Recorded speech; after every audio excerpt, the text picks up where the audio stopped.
So we just went to the Rosehill Caravan and Camping Show over the holidays. I was really hoping to see some innovations in the marketplace and maybe even a couple of new rooftop tents, and I definitely wasn't disappointed. If you have a pod trailer or a camper trailer, you might be finding it difficult to make a decision on what rooftop tent you need.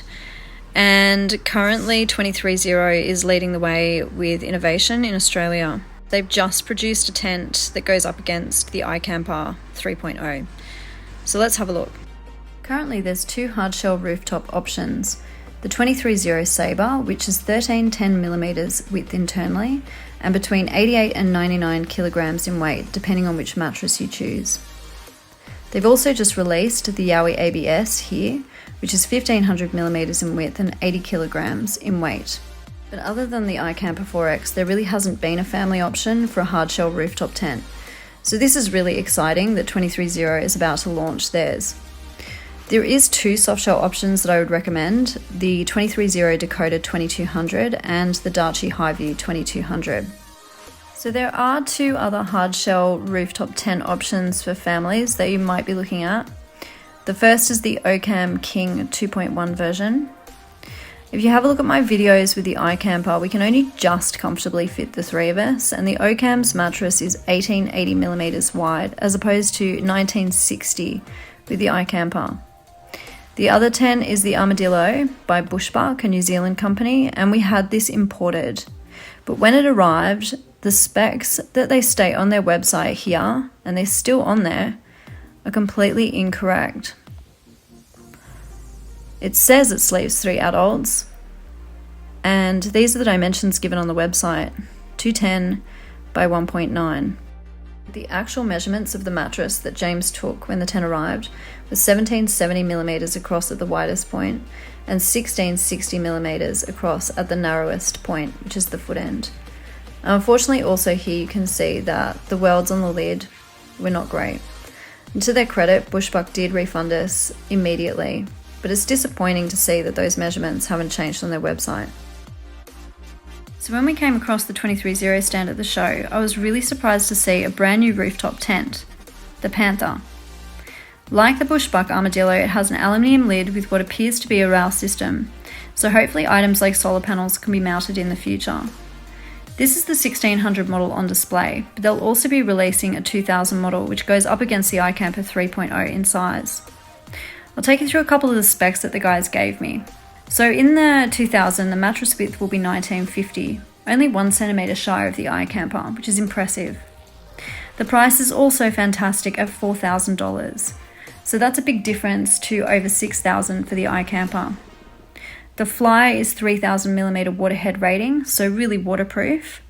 And like all of the 23ZERO tents, it has the LST inside, the light suppression technology which they have the patent for, so you won't be waking up at the crack of dawn.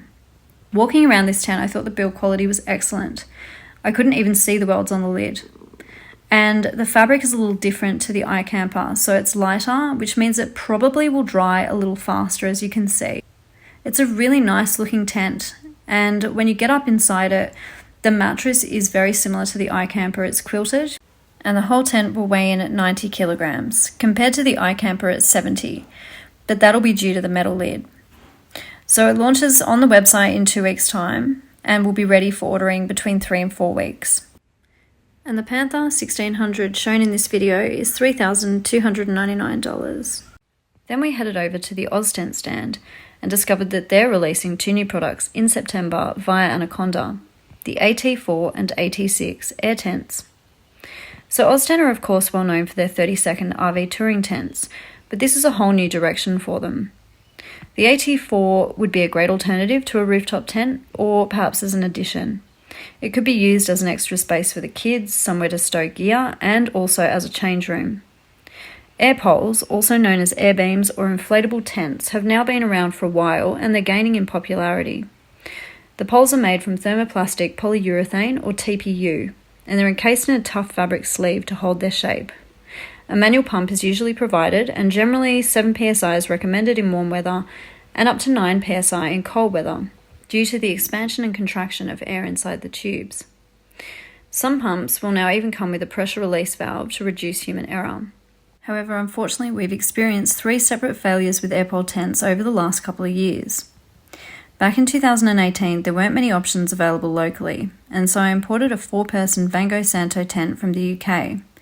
But the very first time we pitched it, one of the tubes ended up having a slow leak.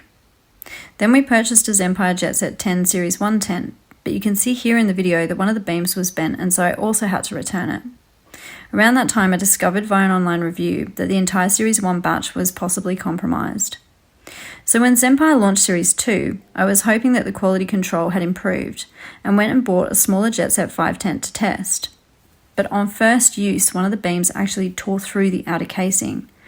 And then subsequently, after Zempire received some bad online reviews, their marketing team changed the name of this tent to Pronto, and the reviews disappeared.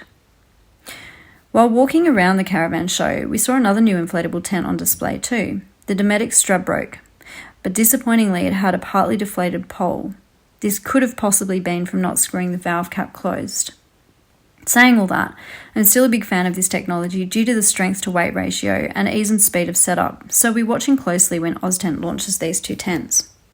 This is the larger of the 2, the AT-6. As the name implies, it should comfortably fit 6 people. And you can see here that it has a unique design with 3 separate sleeping areas. And just like the AT-4, there's ventilation at the back of the bedrooms, perfect for hot weather and also to reduce condensation.